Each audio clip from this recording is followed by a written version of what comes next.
Hello students and welcome back to our YouTube channel Vidyam. मैं हूं Anshita Jindal, a graduate from Shriram college of commerce new Delhi. और बेटा आज मैं तुम्हें करवाने वाली हूं तुम्हारी क्लास 11th की माइक्रो इकोनॉमिक्स का चैप्टर नंबर 2 कंज्यूमर इक्विलिब्रियम का पार्ट नंबर 2। तो पार्ट 1 में ऑलरेडी हम जो है इसके कंज्यूमर इक्विलिब्रियम का जो हमारे यूटिलिटी एनालिसिस होता है उसके बारे में पढ़ चुके थे। टीयू क्या होता है, एमयू क्या होता है, यूटिलिटी क्या होती है। आज हम हमारे यूटिलिटी एनालिसिस को ही खत्म करेंगे एंड पार्ट 3 में हम इंडिफरेंस कर्व एनालिसिस करने वाले हैं। ठीक है, तो अगर तुम्हें हमारा कंटेंट अच्छा लगे please like share and subscribe to our channel and हमें कमेंट सेक्शन में बताओ कि तुम्हें हमारा कंटेंट कैसा लगता है। हम बहुत ज्यादा रेगुलरली तुम्हारे लिए वीडियोस लाने वाले हैं। Every Monday, Wednesday and Friday 4 PM accounts की वीडियो एंड 7 PM इको या बीएसटी की वीडियो तुम्हारे लिए आने वाली है। सो चैनल को सब्सक्राइब कर लो, बेल आइकन को प्रेस कर दो। Monday, Wednesday, Friday 4 PM 7 PM तुम्हारा ट्यूशन हमारे चैनल पे फ्री ऑफ कॉस्ट लगने वाला है। सारे नोट्स तुम्हें टेलीग्राम चैनल पे मिल जाएंगे, टेलीग्राम का लिंक डिस्क्रिप्शन में तुम्हें मिल जाएगा। ठीक है, अभी मैं तुम्हें सबसे पहले थोड़ा सा रिकैप देने वाली हूँ हमारी पिछली क्लास का कि उसमें हमने क्या क्या पढ़ा था एंड फिर उसके बाद आज की क्लास को हम स्टार्ट करेंगे। तो देखो, पिछली क्लास में हमने ये जो हमारा चैप्टर है कंज्यूमर इक्विलिब्रियम, जो कि चैप्टर 2 है तुम्हारा माइक्रो का, इसका थोड़ा सा इंट्रोडक्शन लिया था कि मैंने बोला था कंज्यूमर होता है ऐसा इंसान जो कुछ खरीदता है, कुछ यूज करता है, वो कब फुल्ली सेटिस्फाई होगा, कब इक्विलिब्रियम में आएगा, वो मुझे निकालना है। सेटिस्फैक्शन को हमने यहाँ पर एक नाम दिया था, नाम क्या दिया था, यूटिलिटी। मैंने बोला था कंज्यूमर की सेटिस्फैक्शन निकालनी है, पर मैं सेटिस्फैक्शन वर्ड नहीं बोलूंगी, मैं क्या वर्ड बोलूंगी, यूटिलिटी वर्ड बोलूंगी। अगर जो मेरा कंज्यूमर है वो किसी भी चीज के, किसी भी प्रोडक्ट के ज्यादा यूनिट कंज्यूम करने लग जाएगा, ठीक है, किसी भी चीज के ज्यादा यूनिट हमारा कंज्यूमर जो है वो कंज्यूम करने लग जाएगा, तो उससे मिलने वाली सेटिस्फैक्शन, उससे मिलने वाली खुशी, उससे मिलने वाली यूटिलिटी कंज्यूमर की कम होती चली जाएगी। सिंपल भाषा में बोला जाए तो जो तुम्हारे पास नहीं होता वो तुम्हें अच्छा लगता है, पर जो भी चीज तुम्हारे पास होती है वो तुम्हें अच्छी नहीं लगती। तुम्हारे टॉयज तुम्हें अच्छे नहीं लगेंगे, तुम्हारे दोस्त के टॉयज अच्छे लगेंगे, तुम्हारी गाड़ी अच्छी नहीं लगेगी, दोस्त की गाड़ी अच्छी लगेगी, मुझे तो वही चाहिए। पर फिर अगर वो भी तुम्हें मिल जाएगी, फिर वो भी धीरे धीरे बुरी लगने लग जाएगी। तो धीरे धीरे जैसे जैसे कोई चीज हमारे पास आ जाती है और ज्यादा क्वांटिटी में हमारे पास अवेलेबल होने लग जाती है, हमें उससे मिलने वाली यूटिलिटी कम होने लग जाती है। इसी से हमने निकाला था हमारा law of diminishing marginal utility. Law of diminishing marginal utility, diminish मतलब गिरना, कि यूटिलिटी कम होती है। कौन सी यूटिलिटी? Marginal utility. मार्जिनल का क्या मतलब था? एक एडिशनल यूनिट को कंज्यूम करने पे कितनी यूटिलिटी मिली, यानी कि पहले से कितनी मिली, फिर दूसरे से कितनी मिली, फिर तीसरे यूनिट से कितनी मिली। कि अगर मैंने पानी के या जूस के ग्लास पिए तो पहले ग्लास से कितनी यूटिलिटी मिली, दूसरे ग्लास से कितनी यूटिलिटी मिली, वो था मेरा मार्जिनल यूटिलिटी एक पर्टिकुलर ग्लास से। अगर सभी इंडिविजुअल यूनिट की यूटिलिटी को मैं प्लस कर दूं तो वो टोटल यूटिलिटी बन जाती थी। और मैंने तुम्हें यही बताया था कि बेटा जी, जो तुम्हारी मार्जिनल यूटिलिटी है वो लगातार गिरती है, गिर गिर के जीरो हो जाती है और फिर नेगेटिव हो जाती है। और जो तुम्हारी टोटल यूटिलिटी है बेटा जी, वो पहले तो इंक्रीज होती है, फिर जब ये जीरो होती है तो ये टीयू मैक्सिमम हो जाती है, और फिर जब एमयू नेगेटिव जाती है तो टीयू भी डिक्लाइन होने लग जाती है। इसके ग्राफ हमने किए थे, टेबल हमने किया था, बहुत सारी चीजें हमने लास्ट क्लास में समझी थी। अगर वो वीडियो नहीं देखी है तो प्लेलिस्ट का लिंक ऊपर और नीचे डिस्क्रिप्शन में तुम्हें मिल जाएगा, प्लेलिस्ट से जाके पहले वो वीडियो जरूर देख लेना। ठीक है, तो ये सारी चीजें पहले समझनी जरूरी है कि यूटिलिटी क्या है, एमयू क्या है, मार्जिनल यूटिलिटी क्या है, टीयू क्या है, लॉ ऑफ डीएमयू क्या है, बहुत विस्तार में मैंने समझाया। अब अगर ये सारी चीजें तुम्हें याद आ गई हैं, अगर तुमने ये सारी चीजें कर ली हैं, तो अब हम देखते हैं बेटा जी हमारा पार्ट 2 इस चैप्टर का, जहां पर बेटा जी हम क्या करने वाले हैं, हमारा जो ये यूटिलिटी एनालिसिस था, इसी यूटिलिटी वाले एनालिसिस से ही हम क्या निकालने वाले हैं, हमारे बेचारे, हमारे प्यारे से इस कंज्यूमर का क्या निकालने वाले हैं, इक्विलिब्रियम निकालने वाले हैं। कंज्यूमर का इक्विलिब्रियम निकालने वाले। जो पिछली वीडियो में ना मैंने तुम्हें एक इंट्रो सा दे दिया था, ठीक है, टीयू एमयू एनालिसिस का, मैंने तुम्हें लॉ ऑफ डीएमयू समझा दिया था, थोड़ा इंट्रो सा दे दिया था। अब हम मेजर काम शुरू करेंगे, अब हम मेजर काम शुरू करेंगे। तो सबसे पहले समझ लेते हैं भैया ये कंज्यूमर इक्विलिब्रियम होता क्या है। तो देखो, मेरा पढ़ाने का तरीका क्या रहने वाला है कि मैं जो हमारे प्रिंटेड नोट्स है जो तुम्हें टेलीग्राम पे मिलेंगे, इन नोट्स की मदद से मैं तुम्हें कुछ डेफिनेशंस वगैरह कराऊंगी, ठीक है, जो कि तुम्हें पढ़नी है, याद करनी है। वो मैंने यहाँ पर देखो हाईलाइट करी हुई है ताकि तुम इन डेफिनेशंस को याद कर सको। ये नोट्स तुम्हें मिल जाएंगे, लेकिन मैं सब कुछ नोट्स में से नहीं कराऊंगी। मैं नोट्स में से जो समझाने वाली चीजें हैं वो सारी खुद लिख लिख के तुम्हें करवाऊंगी। तो जो जो चीजें मैं खुद लिख के यहाँ पे करवा रही हूँ बोर्ड पे, ठीक है, वो सारी चीजें तुम्हें भी साथ साथ नोट डाउन करनी है। जैसे डेफिनेशंस है, ये तो एज इट इज तुम यहाँ से देख सकते हो, यहाँ से याद कर सकते हो, टेलीग्राम से नोट्स उठा सकते हो। पर जो जो मैं लिखूंगी, ठीक है, not definitions but diagrams, meanings, जो जो मैं लिख के समझाऊंगी, तुम्हें भी कॉपी पेन उठा के लिखना है, साथ साथ अपने नोट्स बनाने हैं। सबसे पहले मतलब देखते हैं अब कंज्यूमर इक्विलिब्रियम का। तो कंज्यूमर इक्विलिब्रियम एक ऐसी सिचुएशन है, मैंने पिछली क्लास में बोला था क्या सिचुएशन होती है जहां पे कंज्यूमर जो है भैया वो मैक्सिमम खुशी की, मैक्सिमम सेटिस्फैक्शन की कंडीशन में होता है कि वो बोलता है मेरी इनकम लिमिटेड है, मैं तो 100 रुपए ही कमा सकता हूं, मैं इस 100 रुपए को किस तरीके से यूज करूं सबसे बेस्ट तरीके से कि मुझे मैक्सिमम सेटिस्फैक्शन मिल जाए। तो जब वो 100 रुपए यूज करके इस तरीके से यूज कर ले कि उसको मैक्सिमम सेटिस्फैक्शन मिल जाए, वो उस कंज्यूमर के इक्विलिब्रियम का पॉइंट हो जाता है, ठीक है।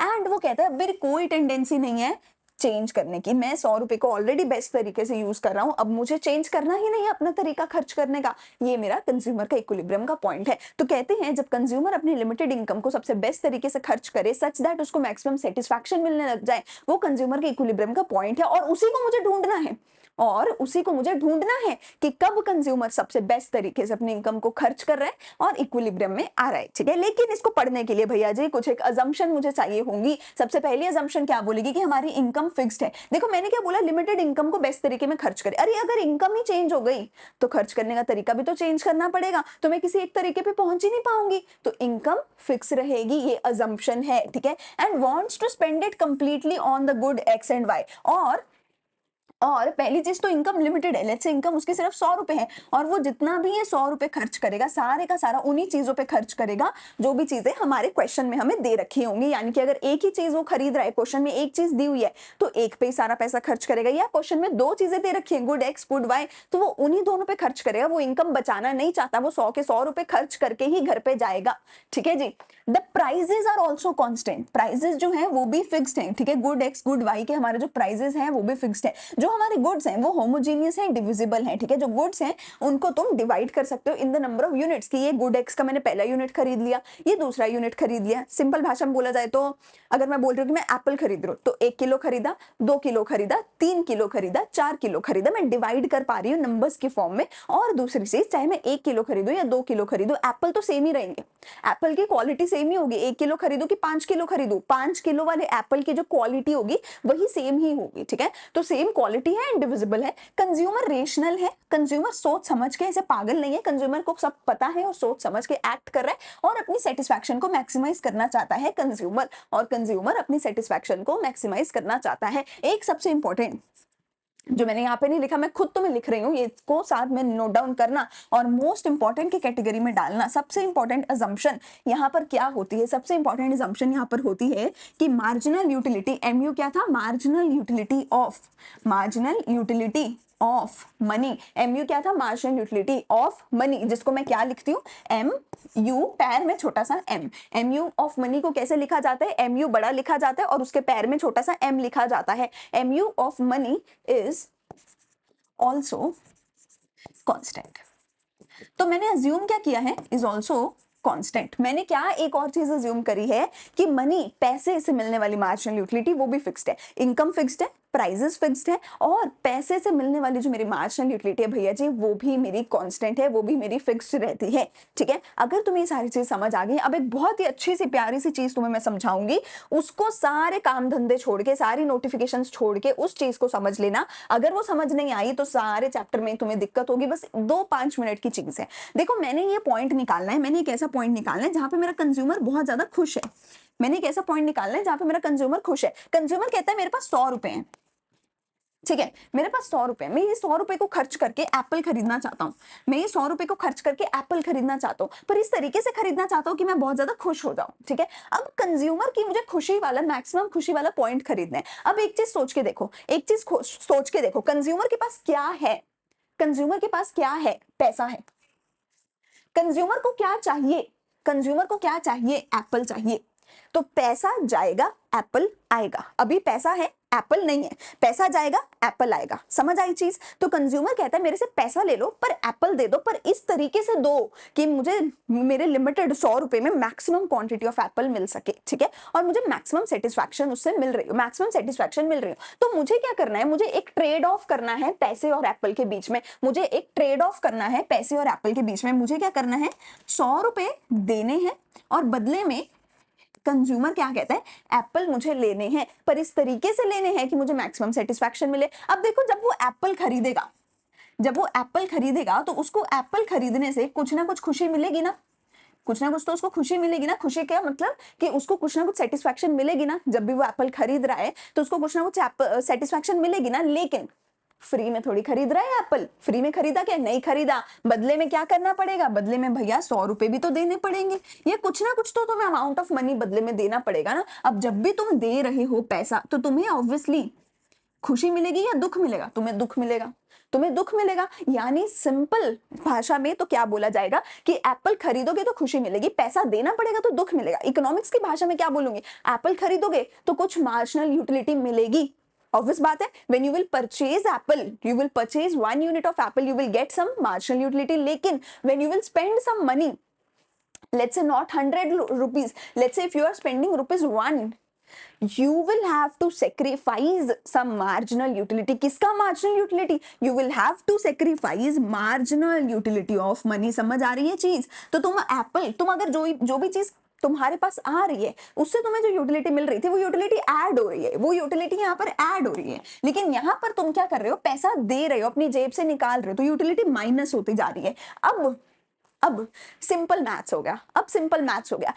प्लस माइनस, कुछ प्लस होगा कुछ माइनस होगा। तो मैं कहती हूं यहाँ पे मुझे खुशी प्लस होगी, यहाँ पे खुशी माइनस होगी। अगर खुशी प्लस ज्यादा हो रही है और माइनस कम हो रही है तो हम एप्पल खरीद लेंगे। सोच के देखो, अगर मुझे एप्पल खरीदने से ज्यादा खुशी मिल रही है as compare to marginal utility of money तो मैं खरीदूंगी। क्या बोला मैंने कि जब मैं एप्पल खरीदूंगी तो मुझे कुछ ना कुछ मार्जिनल यूटिलिटी मिलेगी एप्पल से।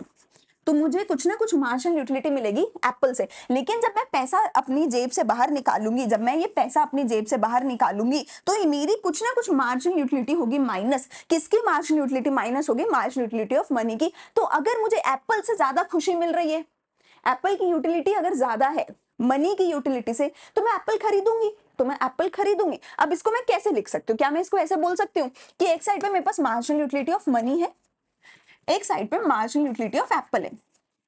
देखो मेरे लॉ ऑफ डीएमयू ने, अब तुम्हें पिछली क्लास याद होनी चाहिए, मेरे लॉ ऑफ डीएमयू ने मुझे पिछली क्लास में बोला था कि जैसे जैसे हम ज्यादा यूनिट किसी भी चीज के कंज्यूम करेंगे वैसे वैसे उस चीज से मिलने वाली सेटिस्फैक्शन कम होती रहेगी, मार्जिनल यूटिलिटी कम होती रहेगी। तो अगर मैं एप्पल कंज्यूम करने लग जाऊं, पहले की यूटिलिटी 10 है, फिर दूसरे में कम हो जाएगी, फिर और कम हो जाएगी, फिर और कम हो जाएगी एंड और कम हो जाएगी। लॉ ऑफ डीएमयू ने ये बोला था। पर अभी जो मैंने तुम्हें अजम्पशन बताई उस अजम्पशन ने क्या बोला कि marginal utility of money is constant. Marginal utility of money is constant. तो अगर मैं कहती हूँ मेरी marginal utility of money for example 6 है तो वो 6 ही रहेगी, वो 6 ही रहेगी। चाहे तुम 1 पैसा खर्च करो, चाहे 2 पैसे खर्च करो, 3 पैसे खर्च करो, हर पैसे के लिए, हर एवरी रुपीज के लिए marginal utility of money constant रहने वाली है, फिक्स रहने वाली है। ये मैंने अजम्पशन लिया है। तो अब देखो, अगर मैं पहला एप्पल खरीदूं तो मुझे क्या होगा? कुछ इधर खुशी मिलेगी पर पैसा देना पड़ेगा तो थोड़ा सा दुख भी मिलेगा। खुशी कितनी मिलेगी मुझे? खुशी मुझे मिलेगी 10 की। सेटिस्फैक्शन यूटिलिटी मुझे कितने यूटिल्स की मिलेगी? 10 यूटिल्स की। पर जो मुझे दुख होगा, यानी कि जो खुशी मुझे सेक्रीफाइस करनी पड़ेगी, ये खुशी, इसका क्या मतलब है कि ये सेटिस्फैक्शन मुझे मिल रही थी मेरे जेब में पड़े हुए पैसे से, और ये सेटिस्फैक्शन मुझे मिलेगी जब मेरे पास एप्पल आ जाएगा। तो जब मेरे पास एप्पल आएगा, मेरे पास 10 की यूटिलिटी आएगी पर सिर्फ 6 की यूटिलिटी माइनस होगी, तो मेरा पास अभी भी +4 है। देखो, मैं फायदे में हूं, मुझे खुशी ज्यादा मिल रही है और पैसे की यूटिलिटी कम थी तो मैं फायदे में हूं, मैं एप्पल खरीदूंगी। दूसरे केस में भी मुझे एप्पल से ज्यादा यूटिलिटी मिल रही है एज कंपेयर टू मनी, तो अभी भी मेरी मार्जिनल यूटिलिटी ऑफ एप्पल ज्यादा है, मार्जिनल यूटिलिटी ऑफ मनी कम है, तो अभी भी मैं क्या करूंगी? एप्पल खरीदूंगी। पर तीसरे केस में जितना मुझे पैसे से यूटिलिटी मिल रहा था उतना ही एप्पल से यूटिलिटी मिल रहा था, तो अब मैं कहूंगी यार नहीं, अभी एप्पल मुझे इतनी खुशी दे नहीं रहा, मुझे इतनी सेटिस्फैक्शन दे नहीं रहा, तो रहने देती हूँ। आगे देखो, एप्पल बिल्कुल ही खुशी नहीं दे रहा, मनी ज्यादा खुशी दे रही है, तो अब मैं क्या करूंगी? मैं नहीं खरीदूंगी। तो कहने का मतलब क्या है कि अगर कंज्यूमर कुछ भी खरीदेगा तो जो चीज वो खरीदेगा उससे उसको खुशी मिलेगी, पर उस खुशी को पाने के लिए उसको पैसा पे करना पड़ेगा, मनी पे करनी पड़ेगी, और जो मनी वो पे करेगा उस मनी से उसको जो खुशी मिल रही थी वो उसको सेक्रीफाइस करनी पड़ेगी। तो अगर ये गेन, मार्जिनल यूटिलिटी जो एप्पल से मिल रही है, अगर वो ज्यादा है एज कंपेयर टू जो सेक्रीफाइस उसने मार्जिनल यूटिलिटी ऑफ मनी करी है, तो वो क्या करेगा? करेगा, एप्पल खरीदेगा। लेकिन अगर मनी से उसको ज्यादा खुशी मिल रही है एज कम्पेयर टू एप्पल, तो वो एप्पल नहीं खरीदेगा, बोलेगा मेरी जेब में पैसा पड़ा हुआ मुझे ज्यादा अच्छा लग रहा है एप्पल के कंपैरिजन में, तो मैं पैसा रखूंगा, एप्पल नहीं खरीदूंगा। तो हमने क्या बोला, कंज्यूमर कब खरीदेगा, कंज्यूमर तब खरीदेगा जब उसको मार्जिनल यूटिलिटी ऑफ एप्पल ज्यादा मिल रही है as compare to marginal utility of money. ठीक है, अगर marginal utility of apple money की मार्जिनल यूटिलिटी से ज्यादा है तो वो खरीदेगा। और तुम देखो इसी कंपैरिजन को करने के लिए मैंने क्या बोला, marginal utility of money constant है, क्योंकि अगर ये भी डीएमयू के लॉ के अंडर गिरता रहे और ये भी गिरता रहे तो मैं कंपैरिजन नहीं कर पाऊंगी। तो लॉ ऑफ डीएमयू की वजह से इसका तो मार्जिनल यूटिलिटी डिमिनिशिंग है, पर इसका मार्जिनल यूटिलिटी डिमिनिशिंग नहीं है, कांस्टेंट है। तो विच इज व्हाई मैं इसके मार्जिनल यूटिलिटी से इसको कंपेयर करूंगी, और जब तक मेरे प्रोडक्ट का मार्जिनल यूटिलिटी ज्यादा होगा मैं तब तक हमारे प्रोडक्ट को खरीदती रहूंगी। आई होप तुम्हें ये चीज बहुत अच्छे से समझ आ गई होगी। ठीक है, अब इसी को हमारी जो बुक में जो हम न्यूमेरिकली सॉल्व करते हैं उसके लिए देखो हमें क्या क्या गिवन होता है और तुम्हें क्या निकालना होता है। तुम्हें गिवन होता है कि तुम्हारा मार्जिनल यूटिलिटी ऑफ मनी कितना है, तो तुम्हें पता होना चाहिए marginal utility of money constant है और वो तुम्हें दे रखा होगा। तो लेट्स से मेरा मार्जिनल यूटिलिटी ऑफ मनी कितना है कि मुझे 1 यूटिल्स की सेटिस्फैक्शन मिलती है 1 रुपए से। तो अगर मैं 1 रुपया खर्च करती हूं तो मुझे कितनी सेटिस्फैक्शन मिलती थी, उस 1 रुपए से 1 यूटिल की सेटिस्फैक्शन मिलती थी। पिछली क्लास में हमने पढ़ा था यूटिलिटी को किस में मेजर किया जाता है, यूटिल्स की टर्म में मेजर किया जाता है। 1 रुपए से मुझे 1 यूटिल की सेटिस्फैक्शन मिलती थी। ठीक है, दूसरी चीज मुझे दे रखा होगा प्राइस ऑफ गुड एक्स। जो भी चीज तुम खरीद रहे हो उसका तुम्हें प्राइस दे रखा होगा कि उसका अगर तुम्हें 1 यूनिट खरीदना है, या मैं बोलूं अगर 1 किलो एप्पल खरीदना है तो तुम्हें कितना भाव पे करना पड़ेगा, 10 rupees per unit for example तुम्हें दे रखा होगा। तो क्या क्या गिवन होगा, तुम्हें MUM गिवन होगा, तुम्हें price of the good given होगा, और साथ ही साथ तुम्हें क्या गिवन होगा, मार्जिनल यूटिलिटी ऑफ एक्स भी गिवन होगा। उस एक्स प्रोडक्ट से क्या मार्जिनल यूटिलिटी मिल रही है वो भी गिवन होगी। ठीक है, जो कि लॉ ऑफ डीएमयू के हिसाब से डिक्लाइनिंग होने वाली है, लॉ ऑफ डीएमयू के हिसाब से डिक्लाइनिंग होने वाली है। तो मेरी MUX लेट्स से क्या हो सकती है, लेट्स से MUX हमारे पास है 30, 20, 10 एंड लेट्स से 0। ठीक है, ये मुझे मार्जिनल यूटिलिटी एक्स से मिल रही है। टू फाइंड, मुझे फाइंड क्या करना होगा, मुझे फाइंड करना होगा point of consumer equilibrium. Consumer equilibrium का पॉइंट मुझे फाइंड करना होगा। और बेटा जी अब उसके लिए तुम्हें एक चाहिए होगा फॉर्मूला। फॉर्मूला के हिसाब से मैंने तुम्हें बेटा अभी सिंपल भाषा में क्या समझाया था कि जब तक इसकी यूटिलिटी से ज्यादा है तब तक तुम खरीदोगे, जब इनकी यूटिलिटी बराबर हो जाएगी तो इक्विलिब्रियम का पॉइंट आएगा और उसके बाद तुम खरीदना बंद कर दोगे। लेकिन अब एक स्टेप और आगे चलते हैं, मार्जिनल यूटिलिटी ऑफ एक्स दे रखी है, वो डिक्लाइनिंग है लॉ ऑफ डीएमयू की वजह से, लास्ट क्लास में पढ़ा था, अच्छे से याद होना चाहिए। Law of DMU one of the most important law है, पूरे सिलेबस के बाद भी तुमसे तुम्हारे चैप्टर पेपर में पूछा जाएगा। ठीक है, मैं बता रही हूं तुम्हें। अब देखो, अगर मुझे 1 किलो एप्पल खरीदना है, या जो भी है मेरा एक्स प्रोडक्ट है वो मुझे खरीदना है, 1 किलो भी नहीं, चल मैं कहती हूँ अगर मुझे 1 यूनिट खरीदना है इस एक्स का, तो मुझे कितना प्राइस पे करना पड़ेगा, मुझे कितना पे करना पड़ेगा 1 यूनिट खरीदने के लिए, मुझे 10 रुपीज पे करने पड़ेंगे। अगर मुझे 1 यूनिट खरीदना है इसका तो मुझे 10 रुपए पे करने पड़ेंगे। ये मेरे यूनिट से तो है, ये मेरे यूनिट्स है ना, कि पहला यूनिट, दूसरा यूनिट, तीसरा यूनिट, चौथा यूनिट। तो अगर मुझे पहला यूनिट खरीदना है मुझे 10 रुपए पे करने पड़ेंगे। अगर मैं 10 रुपए पे करूंगी तो मुझे मार्जिनल यूटिलिटी ऑफ मनी कितना आ जाएगा, मार्जिनल यूटिलिटी ऑफ मनी कितना है कि 1 रुपए के बदले में 1 यूटिल्स है, तो 10 रुपए के बदले में मेरा मार्जिनल यूटिलिटी ऑफ मनी कितना होगा, मार्जिनल यूटिलिटी ऑफ मनी कितना है, अगर मैं 1 रुपए खर्च करूंगी तो 1 यूटिल की सेटिस्फैक्शन खर्च होगी। अगर मुझे 1 यूनिट खरीदना है तो 10 रुपए खर्च करना है, तो 10 रुपए से कितनी यूटिलिटी मिल रही थी, 1 रुपए से 1 यूटिल मिली, 10 रुपए से कितनी यूटिलिटी मिलेगी, 10 into 1 इक्वल्स टू 10 यूटिल्स की यूटिलिटी मुझे मिलेगी 10 रुपए से। अब देखो, अगर मैं पहला यूनिट खरीदती हूँ 30 यूटिल्स की सेटिस्फैक्शन मुझे मिलती है, खत्म बात। अगर मैं पहला यूनिट खरीदती हूँ तो मुझे सेटिस्फैक्शन कितने की मिली, यूटिलिटी कितने की मिली, 30 की मिली। लेकिन मुझे पे कितना करना पड़ेगा बदले में, मुझे मार्जिनल यूटिलिटी ऑफ मनी कितना पे करना पड़ेगा, 10 रुपए पे करने पड़ेंगे। 1 रुपए की 1 यूटिल है तो 10 into 1 मुझे 10 यूटिल्स की सेटिस्फैक्शन पे करनी पड़ेगी। सो हुआ क्या भैया मेरे साथ मेरा, अब अगर मैं कंपेयर करके देखूं 30 is greater than 10, तो obviously consumer is ready to purchase।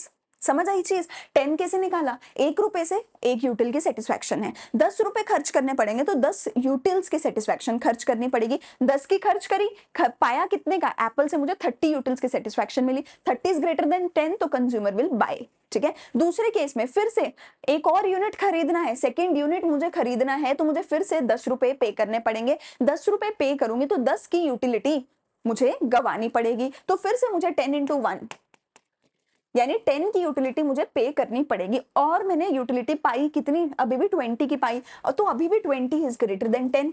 तो अभी भी जब मैंने एप्पल खरीदा, देखो मैं यहाँ पर पैसे के टर्म्स में कंपेयर नहीं कर सकती हूँ क्योंकि ये यूटिल्स के टर्म्स में है, तो मुझे यूटिल्स के टर्म्स में ही लाना पड़ेगा और कंपेयर करना पड़ेगा। तो मैंने पैसे को यूटिल्स के टर्म्स में निकाला, 10 रुपए खर्च करना है, 1 रुपए की 1 यूटिल की सेटिस्फैक्शन है, 10 रुपए की 10 यूटिल की सेटिस्फैक्शन होगी। लेकिन एप्पल से मुझे 20 की यूटिलिटी मिल रही है तो मेरी यूटिलिटी अभी भी ज्यादा है, तो मैं खरीदना चाहूंगी। तीसरे केस में फिर से 10 रुपए खर्च करना है तो 10 into 1, 10 यूटिल्स की सेटिस्फैक्शन फिर से खर्च हो जाएगी। पाऊंगी कितनी? एप्पल खरीदने में मिलेगी कितनी? 10 की। सो 10 इज इक्वल्स टू 10। तो यहां पर मेरे पास देखो जी क्या हो जाएगा, यहां पर जो मेरी सेटिस्फैक्शन होगी वो दोनों से बराबर है, तो यहां पर क्या हो जाएगा? कंज्यूमर, यहां पर कंज्यूमर किस में आएगा? यहां पर मेरा कंज्यूमर किस में आएगा? इक्विलिब्रियम में आ जाएगा। यहां पर कंज्यूमर इक्विलिब्रियम में आ जाएगा। अगला देखो, तुम्हें कितने का यूटिलिटी फिर से खर्च करना है? 10 into 1, 10 का यूटिलिटी खर्च करना है और मिला कितना? 0। तो यहां पर तुम नहीं खरीदना चाहोगे। सो जब तक प्रोडक्ट की यूटिलिटी ज्यादा है as compare to marginal utility of money, तब तक वो प्रोडक्ट खरीदोगे। जब तक MUX और MUM बराबर हो जाएंगे तो प्रोडक्ट को खरीदना बंद कर दोगे और इक्विलिब्रियम का पॉइंट आ जाएगा, एंड उसके बाद तो कंजम्पशन तुम करोगे ही नहीं। तो यहां से मुझे क्या समझ आया कि मेरा जो MUX है वो किसके बराबर होना चाहिए? बेटा वो होना चाहिए बराबर MUM इंटू PX के। क्यों? क्योंकि MUM तो था, 1 यूटिल था, लेकिन कितना रेट पे कर रहे हो? 10 रुपए पे कर रहे हो ना, तो तुमने इसको 10 यूटिल्स बनाया ना, ठीक है ना? तो फॉर्मूला क्या होगा? 1 into 10, यानी कि MUM into 10 का फॉर्मूला, MUM into PX का फॉर्मूला होगा। तो कंज्यूमर इक्विलिब्रियम निकालने के लिए एक बार फिर से अगर बोला जाए तो कंज्यूमर इक्विलिब्रियम निकालने के लिए पूरा अगर समराइज किया जाए, क्वेश्चन में क्या दे रखा होगा? MUM दे रखा होगा जो कांस्टेंट होगा, प्राइस दे रखा होगा, ठीक है, और तुम्हें MUX दे रखा होगा, क्वेश्चन बोलेगा कंज्यूमर इक्विलिब्रियम निकालो, तुम फॉर्मूला क्या लगाओगे? तुम फॉर्मूला लगाओगे कि MUX को मुझे बराबर करके दिखाना है MUM into PX के। तुम फॉर्मूला ये लगाओगे, फॉर्मूला लगा के तुम एक टेबल बनाओगे, उस टेबल में सबसे पहली साइड पे तुम यूनिट्स लिखोगे, जो MUX क्वेश्चन में दे रखा है वो एज इट इज लिखोगे, फिर MUM into PX लिखोगे, MU into PX करके जो वैल्यू आ रही है वो लिखोगे, फिर कंपेयर करोगे। कंपैरिजन में जब तक MUX ग्रेटर देन दिस है तब तक खरीदेगा, जब बराबर हो जाएगा तो कंज्यूमर इक्विलिब्रियम हो जाएगा, और जब ये ग्रेटर हो जाएगा तो कंज्यूमर खरीदना बंद कर देगा। तो स्टेप 1 क्या होगा? ये वाला फॉर्मूला। स्टेप 2 क्या होगा? ये टेबल बनाना है, ठीक है। स्टेप 1 में ये फॉर्मूला लिखोगे, स्टेप 2 में ये टेबल बनाओगे, टेबल में सबसे पहले यूनिट्स लिखोगे, MUX क्वेश्चन में दे रखा होगा, कॉपी पेस्ट करोगे, फिर ये वाला फॉर्मूला लगाओगे और फिर कंपेयर करोगे। कंपैरिजन में जब तक ये बड़ा है तब तक कंज्यूमर खरीदेगा, जब ये बराबर हो गए इक्विलिब्रियम आ जाएगा, और तुम आंसर क्या लिख कर आओगे? आंसर क्या होगा कि इक्विलिब्रियम का पॉइंट कहां पे आया? इक्विलिब्रियम का पॉइंट आया at the third unit of X, जो भी तुम खरीद रहे हो उसके थर्ड यूनिट पे इक्विलिब्रियम का पॉइंट आ गया, ठीक है जी। आई होप ये चीज क्लियर हो गई होगी। अब एक चीज देखो, क्या मैं इस फॉर्मूला को थोड़ा सा चेंज करके ऐसा लिख सकती हूँ कि MUX upon MUM is equal to PX? क्या मैं इसको चेंज करके ऐसा लिख सकती हूँ? जस्ट इसको इधर जाके डिवाइड किया, लिख सकती हूँ। तो बहुत बार तुम्हारी बुक में ये फॉर्मूला दे रखा होगा, तो कंफ्यूज नहीं होना ये किस चीज का फॉर्मूला आ गया, ठीक है। अच्छा, एक और चीज, क्या मैं इसको ऐसे लिख सकती हूँ? ऐसे भी लिख सकती हूँ, MUM इधर चला गया, PX इधर आ गया, ऐसे भी लिख सकती हूँ। तो ये फॉर्मूला भी बुक में दे रखा होता है, तो इसको देख के भी कंफ्यूज नहीं होना। अब आगे चलते हैं। तो अभी जो मैंने तुम्हें करवाया बेटा, अभी ये जो मैंने तुम्हें टेबल बनवाया, अभी ये जो सारी चीज मैंने तुम्हें कराई, इसको क्या बोला जाता है? इसको बोला जाता है consumer equilibrium in one commodity case. इसकी हेडिंग क्या लिख लेना? Consumer equilibrium one commodity case, ठीक है। क्या लिखोगे मैं बताती हूँ तुम्हें लिखकर, इसको तुम क्या लिखोगे, क्योंकि यहाँ पर एक ही मेरे पास प्रोडक्ट था, तो तुम इसको क्या लिखोगे? वन कॉमोडिटी केस, क्योंकि एक ही प्रोडक्ट था तो वन कमोडिटी केस ये बन जाएगा। लेकिन अब मैं तुम्हें क्या कराऊंगी, अब अगली हेडिंग जो तुम लिखोगे इसके बाद वो लिखोगे टू कमोडिटी केस, कि अगर दो प्रोडक्ट्स हैं हमारे पास तो कैसे होने वाला है। अब टू कमोडिटी केस की बात करते हैं। देखो तुम्हें ये फॉर्मूला याद है, ये फॉर्मूला पता है कि ये फॉर्मूला होता है इक्विलिब्रियम का। देखो मैंने तीनों तरीके से तुम्हें फॉर्मूला लिख के दिखा दिया, तीनों में से किसी भी तरीके से तुम फॉर्मूला लिख सकते हो अपना, ठीक है जी। सो ये तुम्हारा एक फॉर्मूला है जिसको मैं लेकर चलती हूँ, ठीक है। मैंने ऐसा क्यों लिखा है, क्योंकि बेटा एमयूएम ना कांस्टेंट होता है, ये हमने अजम्पशन ले रखी है, और एमयूएम सेम होगा, ठीक है, दोनों ही कमोडिटीज के लिए। टू कमोडिटी केस का मतलब क्या है कि अभी तो मैं सिर्फ एक ही प्रोडक्ट खरीद रही थी, गुड एक्स, अब मैं दो प्रोडक्ट खरीदूंगी, एक्स भी खरीदूंगी वाई भी खरीदूंगी। अगर मैं एक्स के केस में कंज्यूमर इक्विलिब्रियम निकालना चाहूं तो मैं क्या फॉर्मूला लगाऊंगी, मैं फॉर्मूला लगाऊंगी MU X upon P X equal to MUM. क्या मैं ये फॉर्मूला लगा सकती हूँ? अगर मुझे एक्स के लिए इक्विलिब्रियम निकालना है, जो अभी मैंने ऊपर फॉर्मूला लगाया वही तो कॉपी पेस्ट किया है, नालायक हूं, कुछ और थोड़ी किया है। अगर वाई के केस में इक्विलिब्रियम निकालना है तो क्या करूंगी, एक्स की जगह वाई लिख दूंगी, MU Y upon P Y equals to MUM. तो मैं ये कर सकती हूँ। तो अगर मैं वन कमोडिटी केस में निकालना चाहूँ तो एक्स के लिए ये फॉर्मूला लग जाएगा, वाई के लिए ये फॉर्मूला लग जाएगा। अब तुम ये देख सकते हो कि इन दोनों फॉर्मूला में कॉमन क्या है, देखना तो आता है, एक ही चीज तो कॉमन है, विच इज एमयूएम। एमयूएम तो ये भी एमयूएम के बराबर है, ये भी एमयूएम के बराबर है। तो क्या मैं बोल सकती हूँ ये वाली चीज इस चीज के बराबर भी होगी, क्योंकि ये दोनों एमयूएम के बराबर है। एमयूएम कॉमन है, उसको काट देते हैं, जो कॉमन है उसको बाहर निकालो, ठीक है ना। सो एमयूएम को हटा के मेरे पास क्या फॉर्मूला निकल के आया टू कमोडिटी केस का, कि MU X upon P X is equals to MU Y upon P Y. ये मेरा फॉर्मूला निकल के आ गया टू कमोडिटी केस का, ठीक है जी। तो अब देखते हैं फिर से टू कमोडिटी केस का क्वेश्चन। सबसे पहले हेडिंग लिखोगे टू कमोडिटी केस, उसके बाद ये फॉर्मूला लिखोगे कि टू कमोडिटी केस में ये फॉर्मूला मुझे मिलेगा। उसके बाद तीसरा एक पॉइंट लिखोगे तुम जरूर कि जो एमयूएम है इज नॉट रिक्वायर्ड। इस वाले पॉइंट की हेडिंग में लिखोगे एमयूएम इज नॉट रिक्वायर्ड, क्योंकि देखो तुम्हारा फॉर्मूला ये है, एमयूएम को तो तुमने कट कर दिया तो तुम्हें एमयूएम की जरूरत ही नहीं है। बच्चे क्वेश्चन में कंफ्यूज हो जाते हैं, मैम एमयूएम तो दे नहीं रखा, हम तो आंसर नहीं निकाल सकते टू कमोडिटी केस का। वन कमोडिटी केस में कंपलसरी है कि एमयूएम क्वेश्चन में दे ही रखा होगा। टू कमोडिटी केस में एमयूएम दे रखा है या नहीं दे रखा है तुम्हें कोई फर्क नहीं पड़ना चाहिए, क्योंकि तुम्हारे फॉर्मूला में एमयूएम की जरूरत है ही नहीं।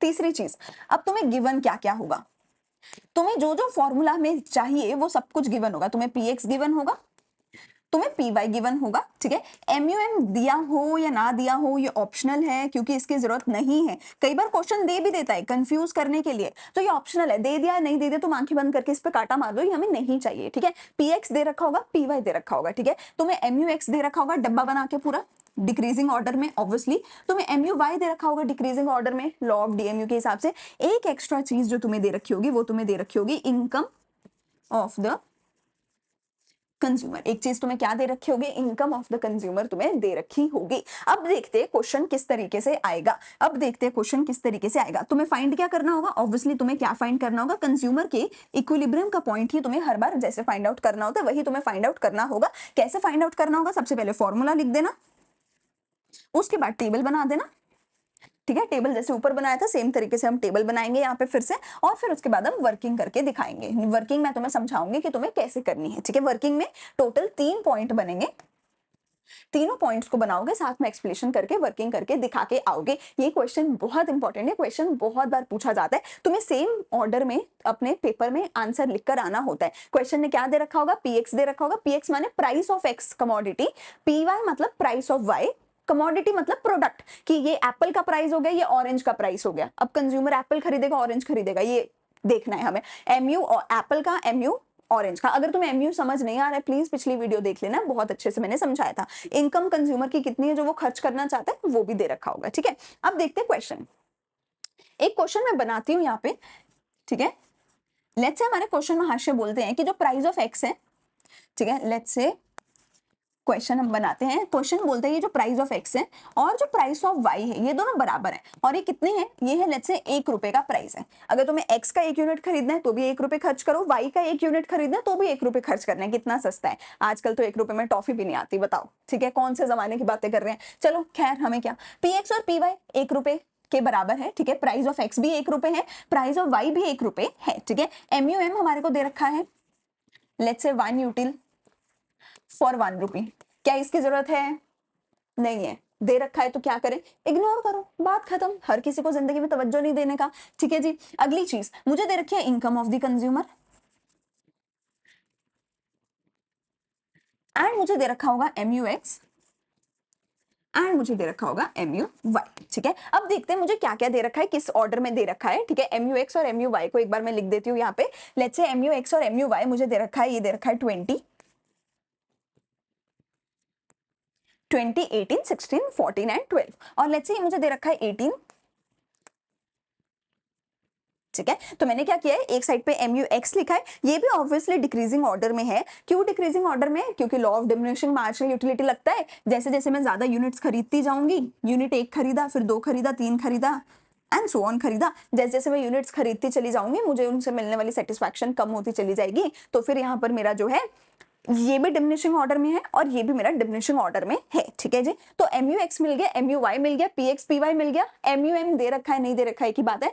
इनकम ऑफ द कंज्यूमर रह गया। Income of the consumer let's say मेरे पास है 5 रुपीज, ठीक है। Income of the consumer let's say मेरे पास है 5 रुपीज, यानी कि कंज्यूमर कितने पैसे खर्च करना चाहता है, कंज्यूमर 5 रुपए खर्च करना चाहता है। मुझे फाइंड आउट क्या करना है, मुझे एक ऐसा पॉइंट फाइंड आउट करना है जहां पे MUX अपॉन PX किसके बराबर होगा, MUY अपॉन PY के बराबर होगा। यहाँ पे समझने वाली चीज देखो क्या है कि जरूरी नहीं है कि सेम आमने सामने वो बराबर हो, वो ऐसे भी बराबर हो सकता है, वो ऐसे भी बराबर हो सकता है, ऐसे भी हो सकता है और ऐसे भी हो सकता है। हम हमेशा कंफ्यूज किसमें होता है, मैम 20 18 के बराबर नहीं है, 18 इसके बराबर नहीं है, तो वो ऐसे भी बराबर हो सकता है, जरूरी नहीं है वो आमने सामने बराबर होगा, ठीक है जी। वो जरूरी नहीं है कि आमने सामने पे बराबर होगा, ठीक है। MUX अपॉन PX को MUY अपॉन PY के बराबर तुम्हें करना होता है। अब सिंपल चीज देखो, प्राइस ऑफ X कितना है 1, प्राइस ऑफ Y कितना है 1, यानी डिनोमिनेटर तो दोनों में 1 ही है, तो तुम्हें सिंपल MUX और MUY को बराबर करना है। समझ आ रही है चीज, समझ आ रही है ना। जरूरी नहीं है कि क्वेश्चन ने हर बार PX और PY 1 दे रखा हो। अगर क्वेश्चन ने PX और PY 2 दे रखा होता तो तुम्हें क्या करना पड़ता, 20 अपॉन 2 करके 10 निकलता, और ये भी 18 अपॉन 2 करके अपना 9 निकलता, फिर ये 18 अपॉन 2 करके 9 निकलता, 16 अपॉन 2 करके 8 निकलता, और फिर हम कंपेयर करने जाते, ठीक है। अगर तुम 2 के हिसाब से करना चाहो वो भी कर सकते हो। हमने सिंप्लीफिकेशन के लिए PX और PY को 1 लिया है, तो हमें ये डिवीजन करने की ज्यादा जरूरत पड़ेगी ही नहीं। एंड बेटा सिर्फ मैंने 1 नहीं लिया, 99% तुम्हारा जो क्वेश्चन आएगा वो तुम्हें 1 ही देगा। Price of X, price of Y, ज्यादा मुश्किल क्वेश्चन पूछते नहीं है, जेई नीट का लेवल तो हमारा है नहीं है, तो आसानी क्वेश्चन पूछता है, तो वो price of X and price of Y 99% वो ₹1 ही देता है। बट अगर 2 दे रखा है या कुछ भी और दे रखा है तो तुम्हें डिवाइड करके इस पूरी फ्रैक्शन को बराबर करना पड़ेगा, ठीक है। चलो ये तो हो गया जी मेरा टेबल। अब मुझे क्या करना है, अब मुझे बनाना है मेरी वर्किंग। अब मैं करूंगी मेरी वर्किंग। वर्किंग में मुझे क्या करके दिखाना है, मुझे बताना है कि consumer equilibrium is at a point where MUX upon PX is equals to MUY upon PY। जहां पर ये बराबर होंगे वहां पे कंज्यूमर का इक्विलिब्रियम होगा। अब point number 1, MUX upon PX is equals to MUY upon PY when consumer consumes, जब कंज्यूमर क्या कंज्यूम करेगा, 2 units of X, 1 unit of Y। देखो जब कंज्यूमर 2 यूनिट X के खरीदेगा, जब 2 यूनिट ऑफ X वो खरीदेगा तो उसका MU क्या है, दूसरे यूनिट का 18, पहले यूनिट ऑफ Y का MU क्या है 18, तो 18 और 18 बराबर हो गए। मैंने बोला था ना ऐसे बराबर करेंगे हम, ऐसे ही बराबर करेंगे हम। तो जब कंज्यूमर 2 यूनिट ऑफ X खरीदेगा तो क्या होगा, 18 अपॉन 1 इक्वल टू 18 अपॉन 1, तो ये हो गया 18 इक्वल टू 18, तो कंज्यूमर का इक्विलिब्रियम आ गया ना, कंज्यूमर का इक्विलिब्रियम आ गया।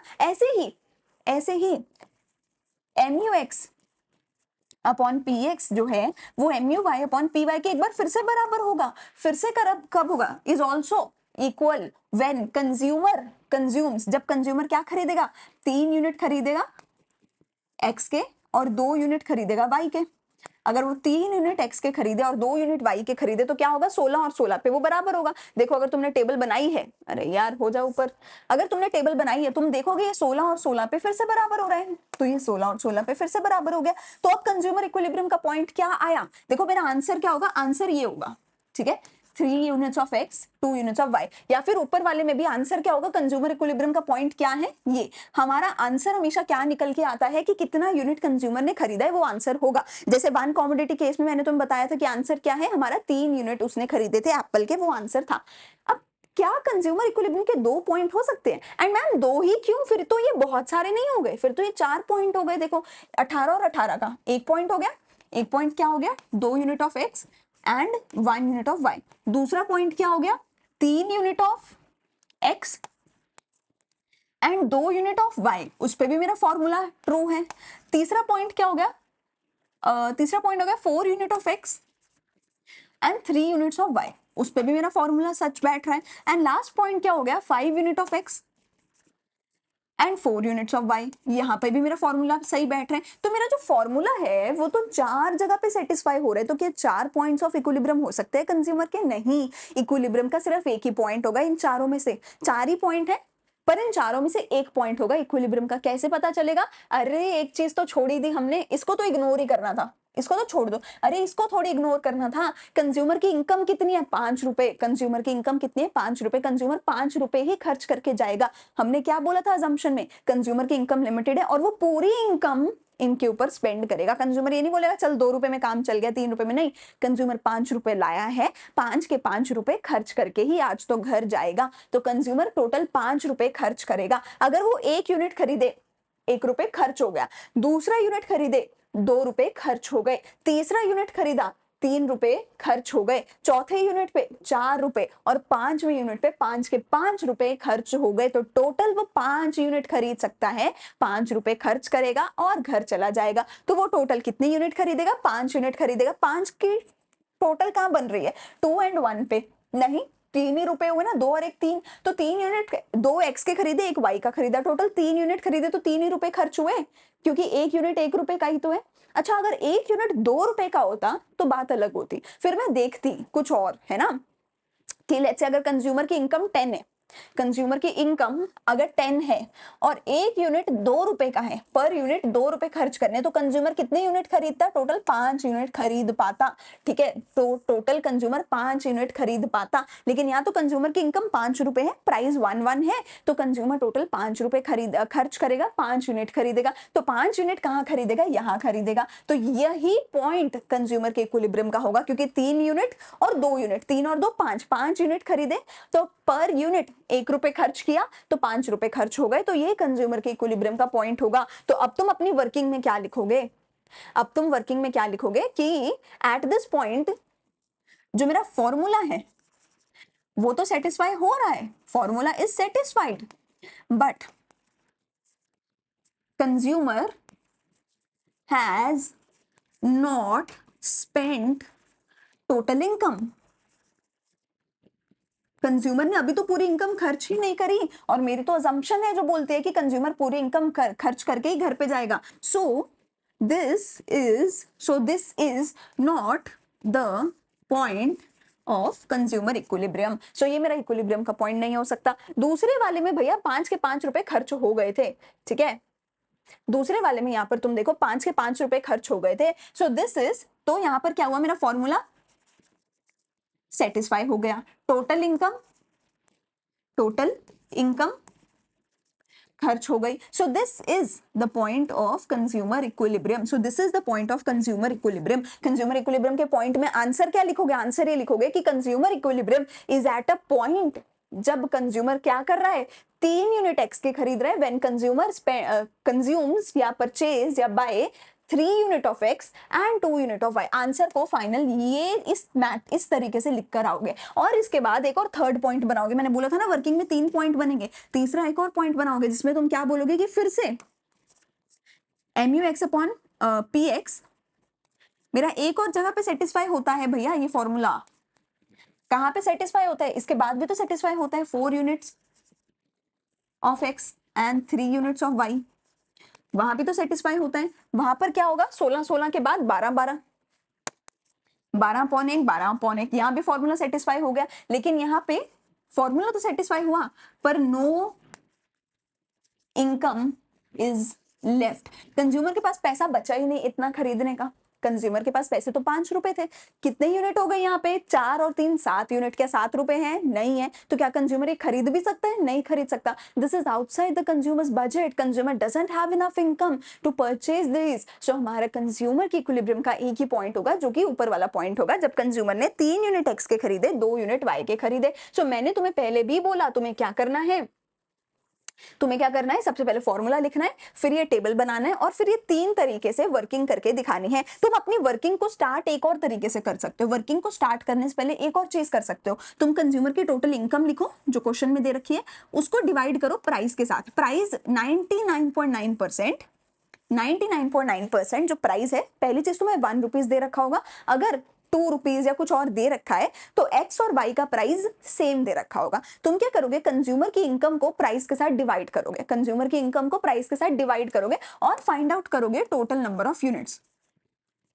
कि वो टोटल कितने यूनिट्स खरीद सकता है। तुम कंज्यूमर की इनकम को प्राइस के साथ डिवाइड करोगे और फाइंड आउट करोगे total number of units consumer कितने खरीद सकता है, और वो तुम्हारा क्या होगा, फाइनल आंसर निकल के आएगा। वो क्या होगा, तुम्हारा फाइनल आंसर निकल के आएगा। जैसे कि मैंने बोला, अगर कंज्यूमर की इनकम 10 रुपए है और 2 रुपए का प्राइस है तो कंज्यूमर 5 यूनिट खरीद सकता है। अगर कंज्यूमर की इनकम 100 रुपए है और प्राइस है 20 रुपए तो भी कंज्यूमर 5 यूनिट खरीद सकता है टोटल, ठीक है। अगर कंज्यूमर की इनकम 100 रुपए है और प्राइस लेट से 10 रुपए है तो कंज्यूमर टोटल 10 यूनिट खरीद सकता है। ये लेकिन ये जो 10 यूनिट है ये सम टोटल होगा एक्स और वाई के, एक्स और वाई के मिला के 10 यूनिट खरीद सकता है। तो तुम्हारा इक्विलिब्रियम एक ऐसे पॉइंट पे आएगा जहां पर एक्स और वाई के यूनिट मिला के 10 यूनिट टोटल हो जाएंगे, ठीक है। सो सबसे पहले तुम क्या करोगे, फॉर्मूला लिखोगे mu(x) upon px equal to mu(y) upon py। उसके बाद नंबर 2 टेबल बनाओगे, ठीक है। नंबर 3 ये फॉर्मूला लगा दो इनकम अपॉन प्राइस करके कि टोटल कितने यूनिट वो खरीद सकता है, एंड फिर 3 पॉइंट बनाओगे। पहला पॉइंट जहां पे टोटल इनकम स्पेंड नहीं हुई है, दूसरा पॉइंट जहां पे इक्विलिब्रियम आ गया है, एंड तीसरा पॉइंट जहां पर वो कंज्यूमर की इनकम स्पेंडिंग से बाहर हो चुकी है, कंज्यूमर उसको खरीद ही नहीं सकता। और ये सारी वर्किंग करके तुम दिखाकर आओगे कि कितने यूनिट पे, कितने यूनिट ऑफ एक्स, कितने यूनिट ऑफ वाई पे कंज्यूमर का इक्विलिब्रियम का पॉइंट आया है, ठीक है। आई होप तुम्हें ये सारी चीज अच्छे से क्लियर हो गई होगी। यहाँ पर मेरा पूरा जो यूटिलिटी एनालिसिस है वो होता है खत्म। अगली वीडियो में हम जो है इनडिफरेंस कर्व एनालिसिस करने वाले हैं। सो अगर वीडियो अच्छी लगी please like share and subscribe to our channel. Telegram पे सारे के सारे नोट्स आपको अवेलेबल हो जाएंगे। मिलते हैं अगली वीडियो में।